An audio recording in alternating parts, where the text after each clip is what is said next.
ఎలా అండి? మీడియా దీని గురించి ఫోకస్ చేయదు. సోషల్ మీడియాలో ఫోకస్ చేస్తే దాడి చేస్తారు. మీరు నిజ నిజాలు బయటికి తీసుకొస్తే మా మీద వ్యతిరేక వీడియోలు, దాడులు, అవమానాలు, హేళనలు. అసలే మేము చిక్కి సగం అవుతున్నాం. హిందువులు అనేది అనాథలుగా తయారయ్యారు. మా పరిస్థితే దారుణంగా ఉంది. ఒక రాజకీయ నాయకుడు కూడా సపోర్ట్ చేసేవాడు లేడు. ఒక ఏదో మా దగ్గరకు వచ్చారా, హిందువులకి ఇన్ని హక్కులునే పోరాడడం లేదు. అన్ని దోచుకుపోయేది మమ్మల్ని, అణిచివేసేది మమ్మల్ని, కేసులు పెట్టేది మమ్మల్ని, చంపేది మమ్మల్ని. ఇలా ఒంటరిగా అనాథుల్లా బతుకుతున్నటువంటి హిందువులు మెజారిటీ స్థానంలో ఉండి కూడా కులాలకి, ప్రాంతాలకి, వర్గాలకి, రాష్ట్రాలకి బానిసలైపోయి రాజకీయ పార్టీలకు తొత్తులుగా మారిపోయి హిందువులే ద్రోహం చేసుకుంటూ ఈ రోజుకి కూడా ఇంత నీచమైన బతుకులు బతుకుతుంటే ఇంకా మా మీద పడి ఇంకెంతకాలం అండి మాకు ఈ బాధలు?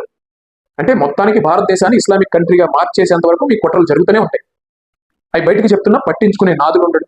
మొత్తుకుంటున్నాం. గత 8 సంవత్సరాలుగా గుండెలు బాదుకుని ఏడుస్తున్నాం. అయ్యా మనకి ఇంత అన్యాయం జరుగుతుంది, మేలుకోండి, ఐకమత్య